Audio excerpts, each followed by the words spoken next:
from the stories I've heard, many times Black women statistically aren't really given the patience to figure out how to latch. They'll try it, and if it doesn't work out right away, then from what I heard, the hospital tends to push them the other way. Get ready with me for my first day back at work as a first-time mom, y'all, as I talk about the pros and cons of breastfeeding, honey. And this video is in collaboration with House of Cramel. So I'm gonna be going over 3 pros and 3 cons, and then she's gonna share 3 pros and 3 cons as a second-time mom of breastfeeding. So let's tune in and get ready. Okay, so number 1, I'm not a makeup girly, so don't really pay attention to what I'm doing. I just gotta do what I can to get the job done. And we're trying to get ready in like 15 minutes. But I will start with the cons first. And the reason why I really wanted to do this video is to shine a light on breastfeeding, the challenges, but also the beautiful rewards, especially amongst Black first-time moms, because unfortunately, from what I read statistically, Black moms are usually pushed towards formula. And I'm not one of those people that's like formula is a bad thing. Like, fed is always best. Like, you gotta feed your baby. If it's not working for your mental health, like your mental health and you being there for your baby is number 1. But if breastfeeding is something that you do want to do, you know, we definitely want to shine a light on it. But let's start with the cons, y'all. Let's see, which one do I have first? It is a mental and physical sacrifice.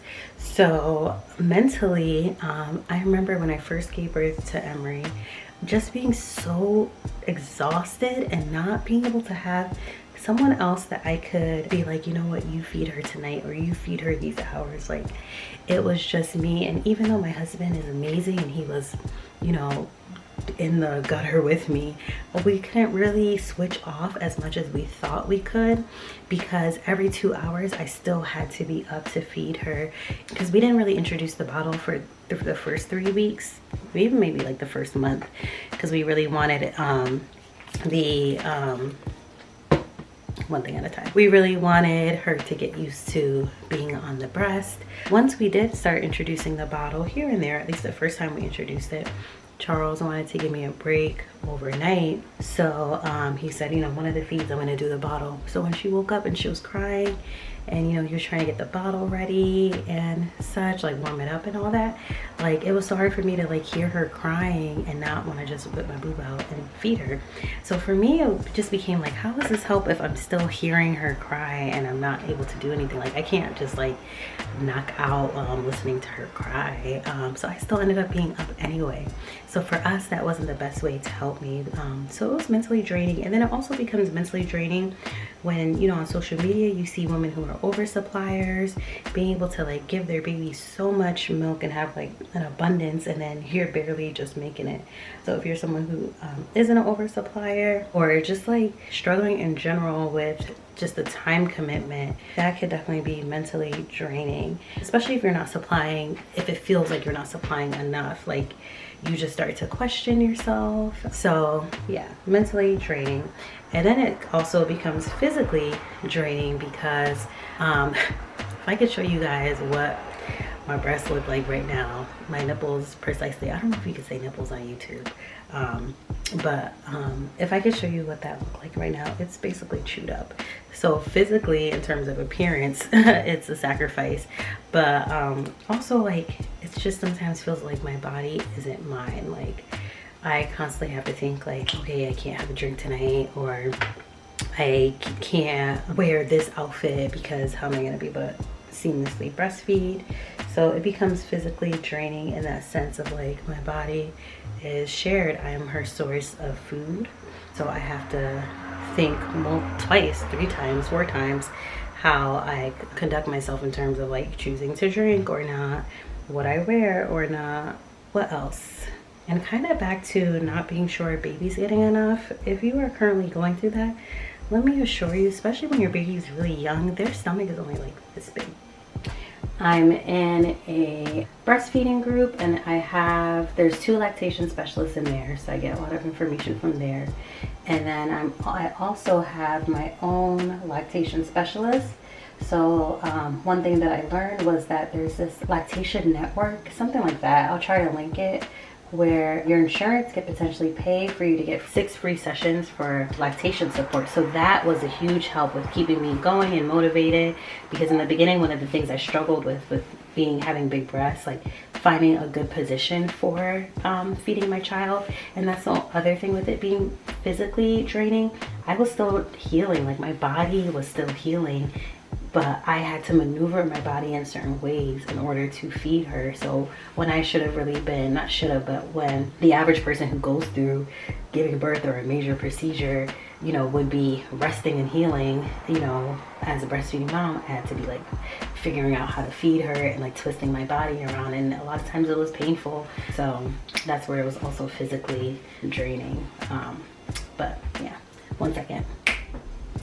All right, so let's go over the pros, because I do love breastfeeding. I'm gonna be sad whenever my journey comes to an end. My short-term goal is 6 months, so we get her to start doing more solids, and then I could supplement with the whatever I have, but my long-term goal is a year, and then I can't wait to have my body back.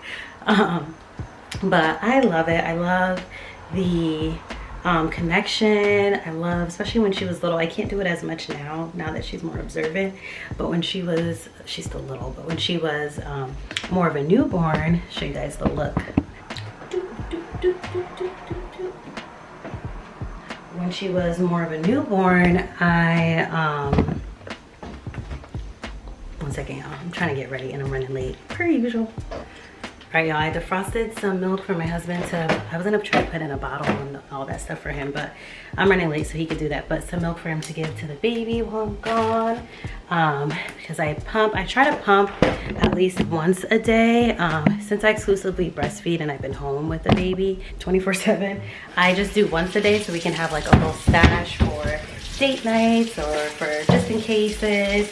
Especially like there's been times where I experienced a dip in my supply. And that, speaking of mentally draining, that was definitely mentally draining, because then I started to freak out, like I'm the source of food for my baby and I'm having a dip.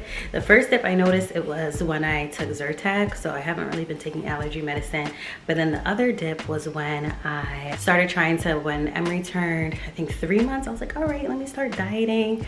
No, that was a big no-no, because you need as many calories as possible when you are breastfeeding, because your body needs nutrients, but then it also needs to have enough nutrients to get to your baby. So when I went on a diet, I was actually juicing for a day, and I noticed immediately I had a dip in my supply and I had to cut that out. But let's get in the car and we will keep talking. So the first pro that I want to share is it's convenient, but it's weird because this is kind of like towards the con. It could also be inconveniencing, like if you're out and stuff and you're trying to figure out what outfit, I think I talked about this, what outfit you're gonna wear. Like for example, this would be very difficult to breastfeed in if I was out. And then also too, like you don't always know how people feel about you breastfeeding in public. And of course, like do what you feel is comfortable. It's your child, you have to feed them, but sometimes that could be a little bit of it inconvenience. And then also too, when I'm trying to go out, like I need to make sure there's like milk in the freezer, I need to prep the bottles. I guess if you weren't breastfeeding, you would be doing that anyway, but it just kind of falls on me, like do I have enough pumped? Whereas if you were formula feeding, you would already have formula, and maybe the person who caregives for your child would have like a stash of formula that you have approved. So anyway, but these are the pros. Hold on a second, y'all, I'm trying to multitask for y'all. But yeah, so but it is convenient in the sense of when someone is out with Emery, they have to make sure they have like bottles and such. But if I'm there, or if I'm out with Emery and we're going to the mall or we're going to the car wash, all I need is myself and like a diaper with me to change her. But like I could feed her in the car, I could feed her, you know, wherever that is safe and makes sense. I don't have to take anything along with me. The milk is already there in my body with me, and I could just pop it out and feed her and nourish her as needed. So the convenience is a huge pro for me. And like I said, even that night when Charles was, you know, wanting to help out, make sure I like am able to get a night of rest, just the inconvenience of him having to like warm up the bottle and like all of those steps in order to feed her, where I could just whip it out and feed her and we could have probably gotten her back to sleep a lot sooner, is a huge pro for me with being able to breastfeed. Let's see the next one. So the second pro for me is the antibodies, like setting up my child to be able to be armored with as much antibodies or health properties as possible. That is a huge pro for me, and I can't remember all of them from the top of my head, but our lactation specialist rattled off all the different health benefits of breastfeeding, and that was definitely a motivator for me to do that for our child. The third and final pro is it's rewarding. It definitely does feel good. Like anytime I'm breastfeeding Emery, and I think I was saying this earlier, but I didn't finish my thought because I was trying to get ready. But when she was a newborn, I would just stare at her and say affirmations to her as I was breastfeeding, and we're literally physically connected again. You know, from when she was in my stomach, in my body, from when she was in my body, now she's outside my body but connected to me while she's nursing. And just being able to look at her and say the affirmations that I used to say when she was in my belly. And of course you could do that whether you're breastfeeding or not. You of course pour into your child and speak life into them, but it is nice to do that as I'm breastfeeding. I can't do it as much now because now at 4 months she's like more observant, so when I start talking she'll look at me, she'll stop eating and look at me and be like, what? What are you talking about, lady? But yeah, it's definitely rewarding. And anytime I breastfeed and just hearing the milk come out miraculously, I don't know, I can't say that word, it just feels very good and very rewarding. And every time I thank God, I always say, I do the prayer with her. We thank God for nourishing mommy's body to be able to nourish your body, because I don't take it for granted, especially experiencing dips in my supply. I've experienced not having enough milk or thinking that my journey was coming to an end, and so for it to be back up to where it is, it feels really good to be able to still do this for as long as I can and for as long as it's mentally okay for me, because like I said earlier in the video, always do what's best for your mental health. Your baby needs you to be well, and your baby will get food and nourishment in his or her stomach regardless whether it's formula or not.